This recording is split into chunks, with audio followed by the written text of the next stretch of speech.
where they could talk in peace. First off, I want to apologize. Mineta said, I did some things, okay, a lot of things, that were not cool. I didn't want to, okay, I absolutely did want to. But I wouldn't have done it if it weren't for my situation. Your situation? Jiro scoffed. Yeah, being ugly. Mineta admitted with a sigh. I mean, let's face it,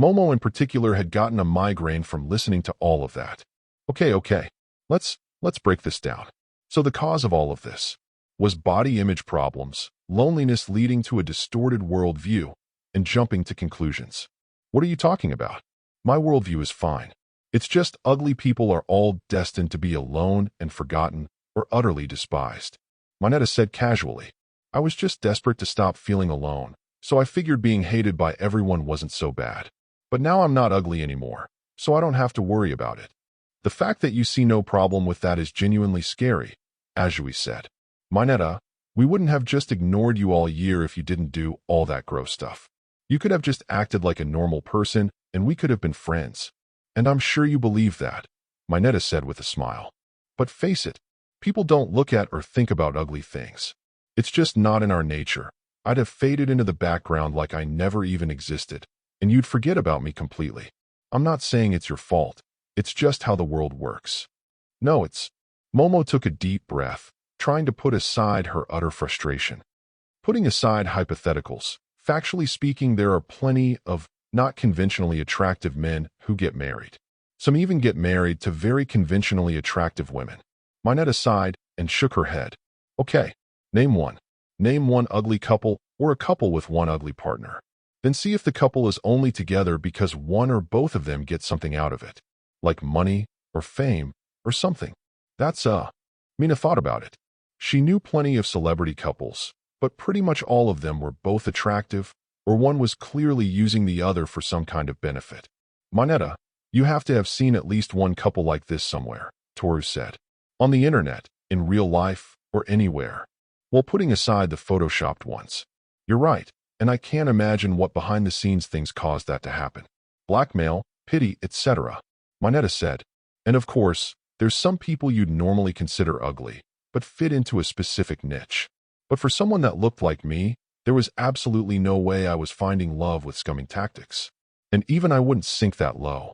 Ugh, the girls groaned again in frustration. Mineta, there is no doubt a preference in this world towards attractive people. I will not deny that. Momo admitted. But it's not as if those who don't meet that standard are doomed to be alone. Well, yeah, because once Midoriya makes this stuff public, we can finally just get rid of ugliness altogether, Mineta said as she looked over her new body once again. It's like talking to a brick wall. Toru groaned. On a different note, what happened to your quirk? Jiro asked, pointing to Mineta's hair. Your balls are gone.